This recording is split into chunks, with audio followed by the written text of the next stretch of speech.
Hi all, welcome to my channel, welcome to John's Model Making. Today we got Titanic, issue 17, excellent stuff. It is just a second funnel, so it's not a fantastic lot that we haven't already done, but interesting enough.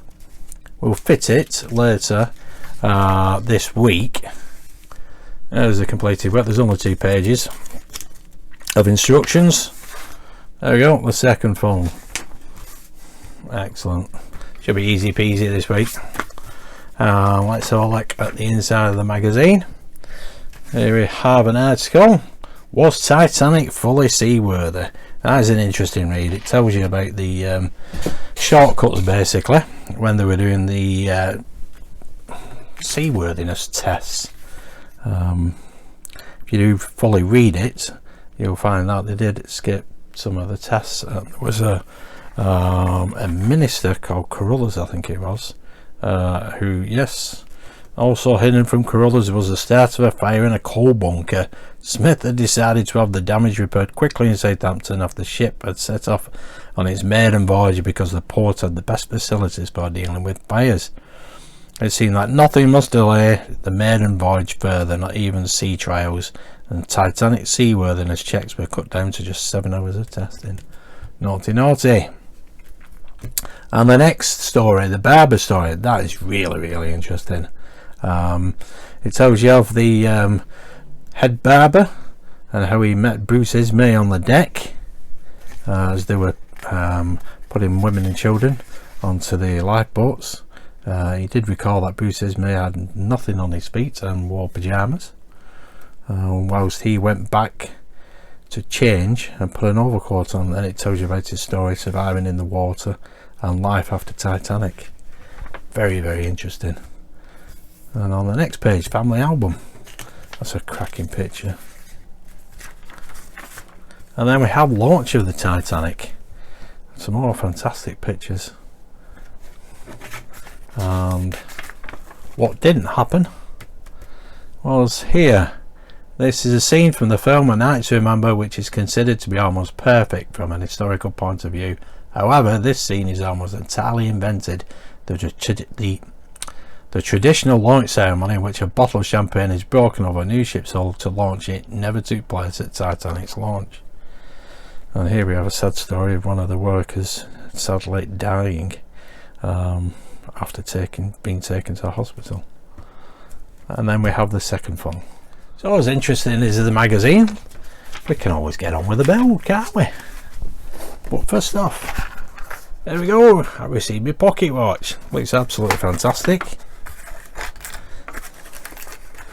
Let's get it out of the box and I can show you why the things are so fiddly.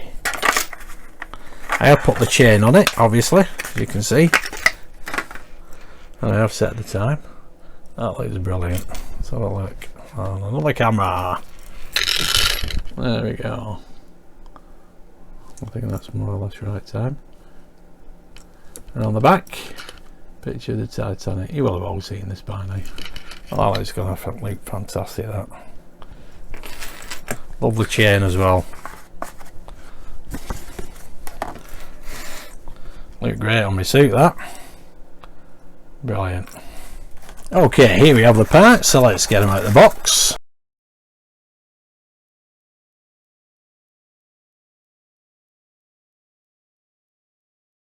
There we go, those are the parts. We have a funnel interior, funnel plating, tank, filter, spring, stay collar, smoke generator holder, and 7 PB screws at one spare. They're very small, very tiny. That seems quite lined up already, that. Excellent. Screw that together later. First of all, what it wants us to do is to pop the spring into the bottom over here. Just like that. Boing boing. And then we pop this into here. There we go, just like that. That's the first couple of steps. And then all we're left to do with this issue is to actually screw this onto here. Now that should line up nicely.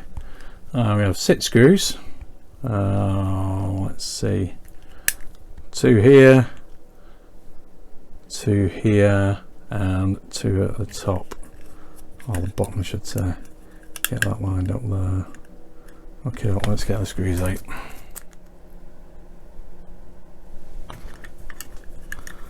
Okay, get the first one in.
There we go.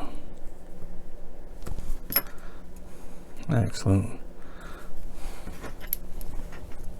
So look at this one again. That's better. There we go. So that's the cover on that funnel. That's looking brilliant there. Excellent stuff. That is it for issue 17. Well, not a lot with that issue, but the second funnel looks pretty good. That looks fantastic. I do like all that detail on it. And then we have the water tank. So let's have a look what's coming in. Issue 18. The third section of the hull plus a dome and skylight for the first class stairwell and screws. There we go. Let's have a look at the overhead. There we go, third section of the hull. That should be straightforward enough. With this issue 18, I have been asked, because I use beeswax to reduce the gapping, and it does work to a certain degree anyway, but other people might have their own ideas of reducing that gapping, and over time it might just close itself. But it doesn't look like it will to me. But anyway, I'll show you how I apply the wax. Easy peasy, and then you just polish it off. Somebody did ask, will it not fall out eventually, will it dry up? Might do, just replace it if it does, but it's entirely up to you. You might like it with the gaps, I don't know, but I've covered the other gaps and it looks fine to me. Brilliant. Anyway, that is issue 17, so issue 18 will be coming shortly. So thanks for watching, stay safe, please subscribe, hit that notification bell, and I'll see you soon. Bye for now.